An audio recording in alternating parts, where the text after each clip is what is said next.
الحمد لله نحمده ونستعينه ونستغفره ونعوذ بالله من شرور أنفسنا ومن سيئات أعمالنا من يهده الله فلا مضل له ومن يضلل فلا هادي له وأشهد أن لا إله إلا الله وحده لا شريك له وأشهد أن محمدا عبده ورسوله أما بعد அன்பிற்குரிய சகோதரர்களே, நபி ஸல்லல்லாஹு அலைஹி வஸல்லம் அவர்களின் பெயரால் சமுதாயத்தில் பரவியுள்ள நம்பகமற்ற ஹதீதுகள் என்ற தொடரிலே 100 ஹதீதுகள் என்ற தொடரிலே நாங்கள் ஹதீதுகளை பார்த்து வருகின்றோம். அதன் தொடரில் இன்றைய தினமும் ஒரு முக்கியமான சமுதாயத்தில் பரவியுள்ள ஒரு லைஃபான ஹதீஸ், சில இமாம்களின் கூற்றுப்படி இட்டுக்கட்டப்பட்ட ஹதீஸ் என்கக்கூடிய ஒரு மிக முக்கியமான அதிகமானவர்கள் கூறக்கூடிய ஒரு செய்தியை பார்க்க விரிவாக சொல்லலாம் என்று நினைக்கின்றேன். ஏனென்றால் இந்த பலவீனமான ஹதீஸ்களால் நபிகளார் ஸல்லல்லாஹு அலைஹி வஸல்லம் அவர்கள் கூறாத செய்திகள், நபி ஸல்லல்லாஹு அலைஹி வஸல்லம் அவர்களின் பெயரால் மௌலவிமார்களால் பரப்பப்படுவதால் அவர்கள் ஏன் பரப்புகிறார்கள்? அவர்கள் ஒரு சாரார் அறியாமையினால், இன்னொரு சாரார் தங்களுடைய வருமானம், தங்களுடைய மதிப்பு மரியாதை இவைகளை கருதி கொண்டு பரப்புவதால் மிக பெரும் வழிகேடுகள் எல்லாம் உருவாகி இருப்பது எங்களுக்கு தெரியும். எனவேதான் நமது வயல்களிலே பயிரை நாட்டுகிற போது புற்கள் முளைக்கக்கூடாது என்பதில் எப்படி கவனமாக இருப்போமோ, புத்தாடை அணிகின்ற போது ஊத்தைப்படக்கூடாது என்று எப்படி கவனமாக இருப்போமோ, அப்படி ஊத்தைப்பட்டால் அதை எப்படியாவது துப்புரவு செய்துவிட வேண்டும் என்பதில் கவனமாக இருப்போம். அதைவிட பல 100 மடங்கு முக்கியத்துவம் கொடுக்க வேண்டி இருக்கிறது. உண்மையாக ரசூலுல்லாஹி ஸல்லல்லாஹு அலைஹி வஸல்லம் அவர்கள் சொன்ன ஹதீதுகள் இருக்க ஆதாரமற்ற பொய்யான செய்திகள் இந்த சமுதாயத்திலே நபிர பெயரிலே பரவுவது. ஏனென்றால் அந்த செய்திகளை நபிகளார் ஸல்லல்லாஹு அலைஹி வஸல்லம் அவர்களின் பெயரில் சொல்வதால் கிடைக்கின்ற பரிசு நரகலோகம். நரகலோகத்திற்கு போகின்றார்கள் இவ்வாறான ஹதீதை சொல்வதால். எனவேதான் இந்த விடயங்களை சற்று விரிவாக நான் ஏன் பேசுகிறேன் என்றால், இந்த உரையை பல மௌலைமார்கள் கேட்கின்றார்கள், பார்க்கின்றார்கள். அவர்களினால் 4 பேருக்கு அந்த செய்தி எடுத்துச் சொல்லப்பட வாய்ப்பிருக்கிறது. தெரியாதவர்கள், பாமர மக்களுக்கு இந்த விரிவான விளக்கம் தேவையில்லை, அவர்கள் கேட்பதும் இல்லை. எனவேதான் இவைகளை நாங்கள் சுட்டிக்காட்ட வேண்டி இருக்கிறது. அந்த அடிப்படையில் பரவலாக நாம் அறிந்திருக்கக்கூடிய ஒரு செய்தி என்ன செய்தி என்றால், ஒவ்வொரு வஸ்துவிற்கும் உள்ளம் இருக்கிறது. குர்ஆனினுடைய உள்ளம் யாசீன். யார் யாசீனை ஓதுவாரோ அவர் அதை ஓதுவதன் மூலமாக 10 விடுத்தம் குர்ஆனை ஓதியவதாக அவருக்கு எழுதுகிறான் அல்லாஹ். ஒரு தரம் ஓதினால் குர்ஆனை 10 தரம் ஓதியதாக அல்லாஹ் எழுதிவிடுகிறான். குர்ஆனினுடைய உள்ளம் யாசீன் என்று வரக்கூடிய செய்தி. இந்த செய்தியை பற்றி இந்த ஹதீஸ் எங்கே வருகிறது?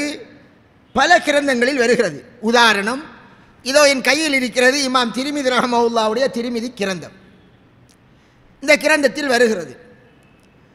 அந்த இமாம் என்ன சொல்கிறார் என்பதை மட்டுமில்லாமல் இந்த ஹதீஸ் தொடர்பாக இதை பதிவு செய்து ஆய்வு செய்த ஹதீஸ் கலை அறிஞர்கள் என்ன சொல்லியிருக்கிறார்கள் என்பதையும் நான் இங்கே சொல்ல இருக்கின்றேன். நாங்கள் எங்களுடைய சொந்த கருத்தை கூறி சமுதாயத்திலே இது லைவான ஹதீஸ் என்று கற்பனையில் கூறுவதில்லை. இந்த ஹதீஸ் திர்மிதி கிதாபிலே வருகிறது, ஒரு கிதாப். இந்த ஹதீஸை அவர் எழுதிவிட்டு இமாம் திர்மிதி ரஹ்மத்துல்லாஹ் சொல்கின்றார், இந்த ஹதீஸ் ஒரு அறிவிப்பாளர் வாயிலாக வரக்கூடிய கரீபான ஹதீஸ். இந்த ஹதீஸிலே ஹாரூன் அபு முஹம்மத் என்கிற ஒரு அறிவிப்பாளர் வருகிறார். ஹாரூன் அபு முஹம்மத் அவர் வாயிலாகத்தான் இந்த செய்தி அதிகமான இமாம்களுக்கு போய் சேருகிறது. அதாவது அனஸ் ரலியல்லாஹு அன்ஹு சொன்னதாக, அனஸ் ரலியல்லாஹு அன்ஹு அவர்கிட்ட இருந்து கதாதாட்ட இருந்து முகாத்தில் என்பவரிடமிருந்து ஹாரூன் அபு முஹம்மத் அவரிடமிருந்து பலரினூடாக பிரிந்து ஒவ்வொரு இமாம்களுக்கு போகிறது. எத்தனை கிரந்தங்களில் இந்த செய்தி பதியப்பட்டாலும் அத்தனை இமாம்களுக்கும் யார் வாயிலாக போகுதென்றால் ஹாரூன் என்பவர் வாயிலாகத்தான் பிரிகிறது. சரியே? அப்போ இமாம் திர்மிதி ரஹ்மத்துல்லாஹ் என்ன சொல்கிறார்? இந்த இதில் வரக்கூடிய இந்த ஹாரூன் அபு முஹம்மத் என்கிறவர் ஷெய்ஹுன் மஜ்ஹூலுன். ஏற்கனவே இந்த மஜ்ஹூல் என்பவரை பற்றி சொல்லியிருக்கிறேன். மஜ்ஹூல் என்றால் நமது பாஷையில் சொன்னால் அவரை பற்றிய எந்த தரவுகளும் கிடையாது. ஒரு அறியப்படாத ஒரு நபர், யாரென்றே தெரியாத ஒரு நபர் வாயிலாகத்தான் இந்த செய்தி வருகிறது. அப்படி என்றால் இவரை எந்த ஒரு இமாம்களும் நல்லவர் என்று இனம் காட்டவில்லை. அன்பிற்குரிய சகோதரர்களே, இஸ்லாத்திலே ஹதீஸ் பாதுகாக்கப்பட்டது எதனால் என்றால் நம்பகமான அறிவிப்பாளர் வாயிலாக இந்த செய்தி பதியப்படுவதால் தான். அது இஸ்லாமிய மார்க்கத்தினுடைய தனிச்சிறப்பு. உங்களுக்கு மௌலைமார்களான உங்களுக்கு தெரியும், நம்பகமல்லாத ஒரு அறிவிப்பாளர் ஹதீஸ்களை சொல்லிவிட்டால் அதை ஏற்பதில்லை. இங்கே இவரை பற்றி எந்த ஒரு தரவும் கிடையாது. அவர் வாயிலாகத்தான் இந்த செய்தி வந்திருக்கிறது என்று யார் சொன்னார்? இமாம் திரிமிதியே சொல்லிவிட்டார், பதிவு செய்துவிட்டு. சரியா? மேலதிகமாக இன்னொரு செய்தியை அவர் சொன்னார். அது என்னவென்றால், இது போல ஒரு செய்தி அபூபக்கர் ரலியல்லாஹு அன்ஹு வாயிலாகவும் சொல்லப்படுகிறது. அதன் அறிவிப்பாளர் வரிசை சரியானது அல்ல. அதன் அறிவிப்பாளர் வரிசை பலகீனமானது. வலா யஸிஹு மின் கிபலி இஸ்னாதிஹி வ இஸ்னாதுஹு லைஃப். யார் சொன்னார்? இமாம் திரிமிதியே சொல்லிவிடுகிறார். தெரிய அதே மாதிரி அபூ ஹுரைரா ரலியல்லாஹு அன்ஹு வாயிலாகவும் இப்படி ஒரு செய்தி வருகிறது என்று சொல்லிவிட்டு போகிறார். அந்த செய்தியையும் இமாம் இப்னு ஹஜர் அஸ்கலானி ரஹ்மஹுல்லா, நமக்கு தெரியும், பலதரம் அவருடைய பேர் இங்கே கூறப்பட்டு கொண்டே இருக்கிறது.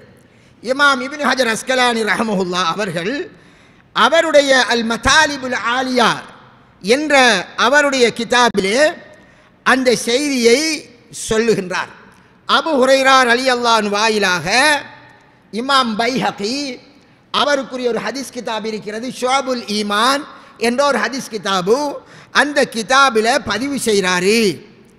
அந்த செய்தியில் சுவைத் இப்னு அபி ஹாத்தம் என்ற ஒரு அறிவிப்பாளர் வருகிறாரு. யார் சொன்னார்? இமாம் இப்னு ஹஜர் அஸ்கலானி, கிதாபுடைய பேர் அல் மதாலிபுல் ஆலியா. இந்த சுவைத் என்பவரை பற்றி எந்த விதமான தரவுகளும் கிடையாது. லம் அஜித் லஹு தர்ஜுமத்தன், அவரை பற்றிய குறிப்புகளை நான் காணவில்லை. அப்படி என்றால் என்ன? அவர் அட்ரஸ் இல்லாதவர். அவர் வாயிலாகத்தான் இப்படி ஒரு செய்தியும் வருகிறது என்று யார் சொன்னார்? இமாம் இப்னு ஹஜர் அஸ்கலானி.